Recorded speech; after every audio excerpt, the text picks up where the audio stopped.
아무튼 그래서 이런 종류 모든 종류의 차별을 반대하라는 것의 끝판왕이 제가 볼 땐 블라인드 채용이 아닌가.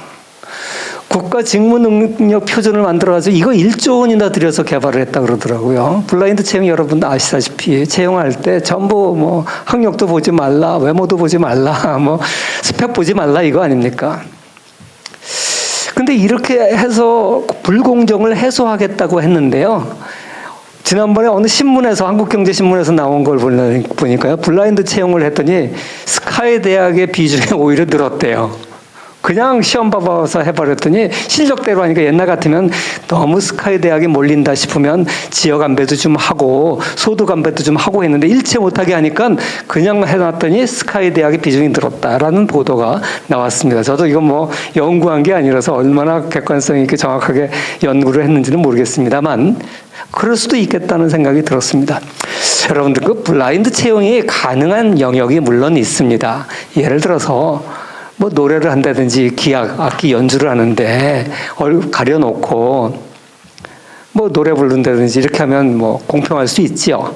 또는 뭐 선수를 선발하는데 출신이나 이런 거 안 보고 달리기 시합은 달리기 한번 해봐라. 제일 달리기 잘하는 사람 뽑으면 되지요. 이런 거는 뭐 블라인드 채용이 가능해요. 그러니까 이미 축적된 특별한 한 가지 기량을 기준으로 하는 경우는 블라인드 채용이 가능합니다. 그런데 우리가 일반적인 직장에서 사람을 채용할 때 전문직이나 경력직은 현재 역량이 중요하지요. 그러나 대졸 신입 사원을 뽑는다든지 이런 걸 뽑을 때는 대학 갓 졸업했는데 지식이 있으면 얼마나 있겠으며 경험이 있으면 얼마나 있겠습니까? 이 사람들한테 우리가 요구하는 것은 잠재력을 보는 거 아닙니까? 잠재력. 그런데 블라인드로 하라 그러니까 잠재력을 볼 수 있는 기준이 없어진다는 것이죠. 그래서 우리가 이 차별과 차이를 구별하지 못한다 이런 얘기를 많이 해요.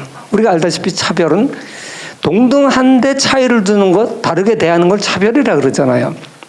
차이라는 것은 같지 않은 것을 말합니다. 사실 뭐가 공정한 겁니까? 다른 거는 다르다고 인정하고 같은 것을 다르게 할 때 그때 우리가 차별이라고 그러는 거 아닙니까? 그런데 도대체 차별과 차이를 구별하지 못해요. 우리가 이제 경제학에서 discrimination, 차별이라고 영어로 할 때 우리가 흔히 두 가지 얘기를 합니다. 제가 보니까 이제 박기성 교수님 나중에 토론할 때 그걸 자세하게 하실 것 같은데요.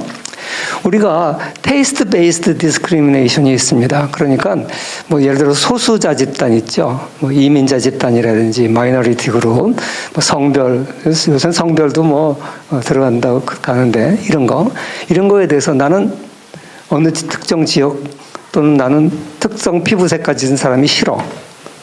이런 식으로 자기가 싫다 좋다 테이스트에 따라서 선호나 기호에 따라서 차별하는 것, 이것은 이제 우리가 차별이라고 불러요. 나쁘다 그러죠.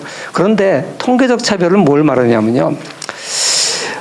사용자와 피용인의 능력에 대한 정보의 비대칭성 상황이 경제학자들이 좀 말을 어렵게 만들어요. 이게 무슨 얘기냐면 고용당하려고 한 피용자 자신이 얼마나 게으른지 능력이 있는지 본인은 알지만 뽑는 사람은 잘 모르잖아요.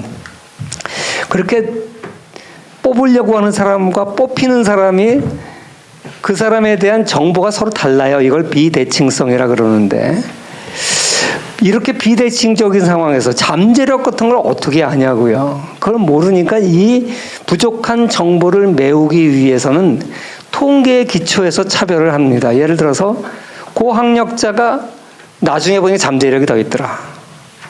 예를 들어서 특별한 기술을 가진 사람들이 더 잘할 것이다. 이런 거는 우리가 통계적으로 이미 증명이 된 거예요. 거기에 기반을 해서 다르게 차별을 한다면 그거는 합리적 차별이라는 거죠. 그래서 우리가 학위를 가진 사람한테 월급 더 주고 또 사람을 채용할 때 더 우선적으로 채용하고 그러는 거 아니겠습니까? 그래서 통계적 차별은 합리적 차별로 인정한다. 그런데 이 채용 절차법은 이러한 통계적 차별조차 불법으로 하는 것이 오늘날 우리 법안의 가장 큰 문제점이라고 하겠습니다. 그런데 아까 선호 차별은 해서 그건 뭐 나쁜 것이다 이렇게 얘기하는데요. 이런 선호 차별을 없애는 방법은요. 지금 현재 우리 법에서는 지금 입법으로 없애려고 그러는 거죠. 근데 이거는 부작용이 많아요. 이건 유사 전체주의로 가는 길입니다. 경제학에서는요. 완전 경쟁이 보장되면 선호 차별조차도 없어진다. 나 그냥 저놈 싫어. 난 못생긴 놈 싫어. 나는 뭐 흑인 싫어. 이런 그 선호 차별조차도 경쟁 시장에서는 통하지 않는다는 거예요. 그래서 이런 말이 있어요. 경쟁이 관용을 낳는다. 무슨 말이냐면요. 엘리베이터 앞에서 사장한테 인사를 안 해. 건방진 직원이 있어요. 그런데 그 직원이 퍼포먼스는 굉장히 좋아요. 그랬을 경우에 그 사장 입장에서는 저 자식 저거 꼴보기 싫지만 저놈 성과 하나는 영업성 실적 하나는 좋으니까 꼬아도 할 수 없다. 그냥 저놈은 그냥 인정하자. 이렇게 조금 관용스러운 사장이 있을 것이고 저놈은 아무리 우리 회사에 돈 많이 벌어다 들어도 나한테 인사를 안 해. 건방지게 저놈 잘라버려. 이런 비관용의 사장이 있을 거예요. 자, 그러면 정말 요만한 차이로 막 경쟁을 할 수밖에 없는 치열한 현장에서는 어떤 회사가 경쟁에서 이길까요? 아마 관용을 베풀 수 있는 사장의 회사가 아마 경쟁에서 이길 확률이 높죠. 그래서 경쟁이 관용을 낳는다 이런 말을 하는 겁니다. 사실 공공부문은 민간 영역에 비해서 경쟁이 치열하지 않습니다. 공공부문은 예산 가지고 집행하고 하니까 그렇죠. 그래서 이 공공부문에서는 흔히들 그런 경향이 많이 있습니다. 예를 들어서 뭐 동양 사람을 많이 고용한다든지 같은 출신들 학교나 뭐 어떤 시험의 출신들을 선호한다든지 이런 일이 공공부문에서 많이 벌어지고 있거든요. 자, 그래서 지금 이번 이 차별금지법에 대해서도 사실 이거는 이번에 채용 절차에 대해서 한 건 아니지만 지난번 차별금지법에서도 교육부라든지 여기서 학력은 삭제해달라 이런 요구를 했었어요. 경영자총협회에서도 고용 형태, 학력 이런 거는 합리적 차별이니까 허용해달라 이런 요구를 했었습니다. 그래서 지금 기본적으로 이 차별금지법의 문제점은 이렇게 계약의 자유의 본질적인 내용을 침해하는 것이다 이렇게 되겠습니다. 그래서 아까 이제 제가 시작할 때 얘기를 했지만 경제의 핵심은 차별화다. 그리고 기업은 뭘 하는 회사냐?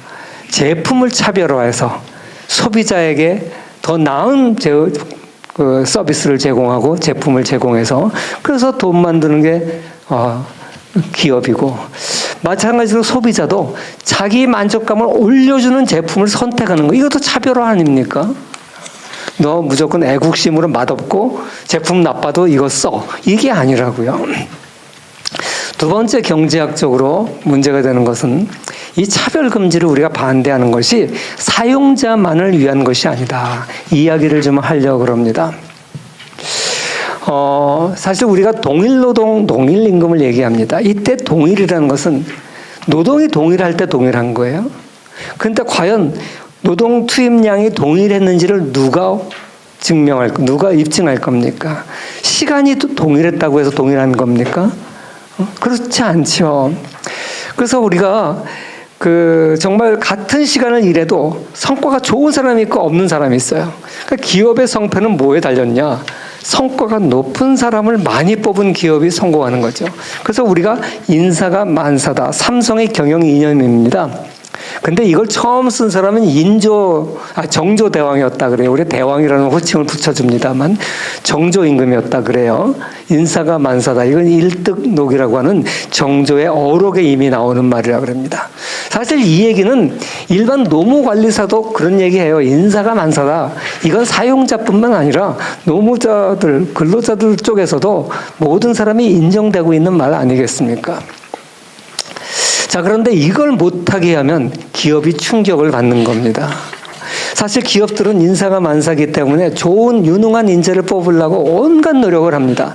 단순히 면접하고 시험 보는 정도가 아니라 심지어는 지난번에 보니까요. 극기 훈련까지 시키더라고요. 합숙하고 성품도 보고 인품도 보고 제가 오늘 옛날에 신문을 보니까 아침 4시 반에 이 채용 담당, 인사 담당 직원이 저기 신도시 분당에서 서울 광화문으로 오는 버스를 타고 다닌대요, 일부러.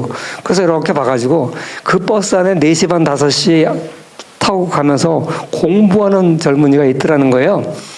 그래서 가서 쓱 물어봤대요. 왜 공부하냐. 난 이제 대학 졸업반인데 나 지금 아침에 수업 듣기 전에 학원 가려고, 영어 학원 가려고 이 버스를 타고 간다. 이 얘기 저에게 해보고 명함주면서 너 우리 회사를 좀 와라. 이 사람은 잠재력을, 이 사람이 얼마나 부지런한 젊은이냐. 이걸 보려고 하는 거예요. 그러니까 이 채용 담당하는 사람들은요, 온갖 가지 방법으로 정말 조금이라도 더 잠재력이 있고 성품이 좋고 부지런한 사람 뽑을 애를 쓰는 겁니다. 그런데 이런 걸 차별하지 말라니 그게 말이 되겠습니까? 이렇게 하지 말라 그러면요, 기업은요, 고사됩니다. 당장은 몰라요. 당장은 알 수가 없어요. 그런데 계속되면 나중에는 기업들이 말라 죽어요. 사실 이건 보이지 않는 살인이라 그럽니다. 장기적으로 영향이 나타난다는 거죠. 여러분, 기업이 뭐라 그럽니까? 마른 걸레도 쥐어 짠다 그러잖아요. 기업은요, 군대하고 똑같이 기업의 특징은 조직입니다. 군대에서 왜 까라면 까, 뭐 이런 말이 있죠. 군대에서 사단장이 연대장한테, 야, 우리 철수 작전을 펼쳐야 돼. 우리 전멸하게 되겠으니까 너희 3년대 남아가지고 나머지 연대들이 다 철수할 때까지 목숨 걸고 최후의 1인까지 목숨 걸고 지켜. 그랬을 때 연대장이, 사단장님 왜 하필 접니까? 육사 동기라고 다른 연대장도 안 부르고 나 대신 총알 바지하라는 겁니까? 대들면 어떻게 되겠습니까? 철수 작전이 되겠습니까? 목숨을 걸고 명령하면 지키는 게 군대잖아요. 기업과 군대는 똑같습니다. 정도는 다르지만 어느 누가 지방 가서 근무하기를 원하며 어느 누가 힘든 해외에 가서 근무하기를 원하겠습니까? 그런데 회사 전체를 봐서 인사권자가 가라 그러면 가야 되는 거예요. 안 그러면 관두든지. 그런데 이걸 갑질이라 그러고 이걸 잘못하면 고발을 하고 그러면 어떻게 되겠습니까? 인사권자가 인사권을 행사 못하죠. 결국 기업은 점점 효율성을 상실하고 나중에 퇴보하게 될 겁니다.